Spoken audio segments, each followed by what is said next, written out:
is Brian and welcome to the Wildman Project. So I got a little bit of a different video today. I don't have a build video, but I'm going to show you a different way to do a spline joint. So if you don't know what a spline is or a spline joint, it's a piece of wood that gets cut in to a 45-degree corner and it helps strengthen that joint. Because really when you glue two pieces on the end grain together, it's not a very strong joint. So if you search YouTube, a lot of people, they make a jig for it and they run it across their table so like this, and the blade will make a groove in there, and then they cut like a wedge and stick it in there and it helps strengthen that joint. But I have a different way, and it's really, I've been doing woodworking for a while. I haven't really seen that until, well, maybe a year or two ago. And I worked in a custom cabinet shop and we did it a different way. So what we did is after cutting your 45-degree angle, you want to flip it around and have the point right along the fence. Then you're going to go ahead and adjust your blade so that it cuts about a 1/4 inch into that 45-degree miter. Then you're going to go ahead and run both pieces through this setup.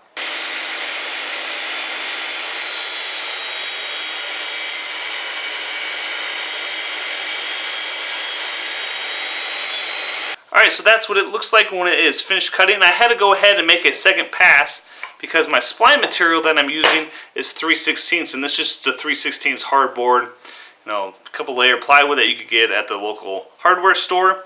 So when it goes in like that, and the other piece is going to come along and fit in there just like that. So now we're going to go ahead and glue these up, and I went ahead and made an MDF one. We're going to do a little strength test at the end here just to see how strong this joint really is.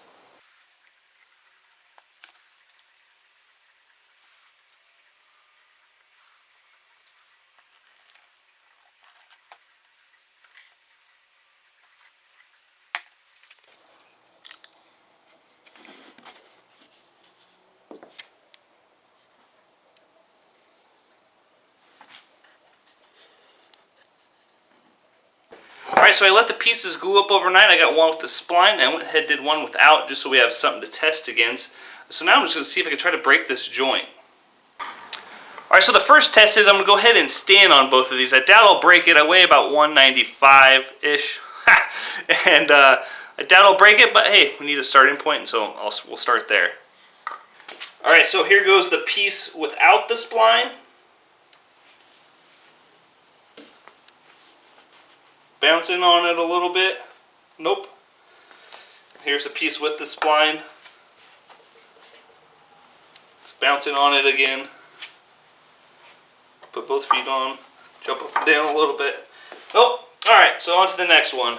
Alright, so I think the only way I'm going to break these is with the clamping pressure. So I went ahead and set this up. I got them the clamps are set about the same distance from the front, and the distance from here to the top of this is the same. So I'm going to go ahead and see if we can break these.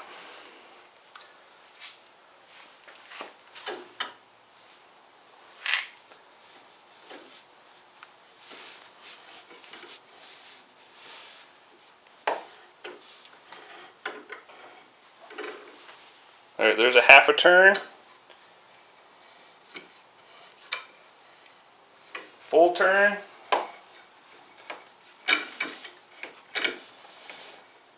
Man. Well. Oh, man. So this was barely a turn and a half. And it already broke. Yeah, it's dry. Turn and a half. Let's see if we can go finish this one off.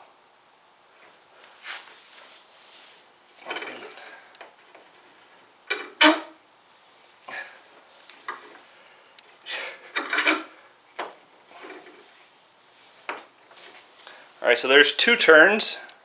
So I'm at 2 3/4 turn with this one. It's starting to break.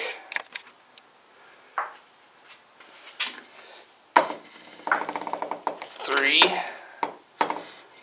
Oh yeah, it's going. 4. There it goes. It's about 5 turns. It just came right out of there.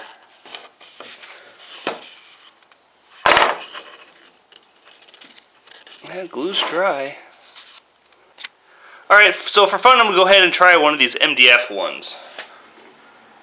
Alright, so there's... Oh, it's not going to fit. Doesn't work.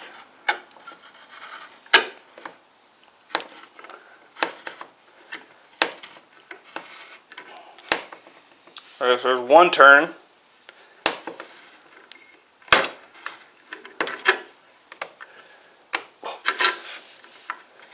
One and a half. Oh, sorry you hear it. Go to two. There's two. Oh, yeah, it's not even at two. You can see it breaking right there.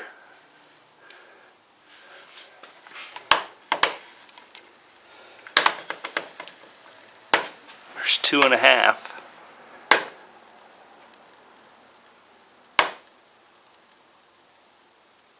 That's pretty interesting.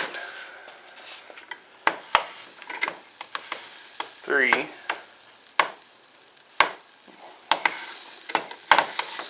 Three and a half. Four.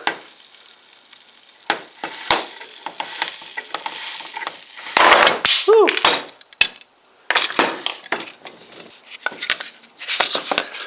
So that's pretty interesting. It didn't even break at the... It just broke. It failed somewhere else. Alright, so there you have it, a fun little experiment on a different way to do a spline joint. Alright, so I'm not saying this joint is better than the other way that you see it here on YouTube, it's just a different way to do it.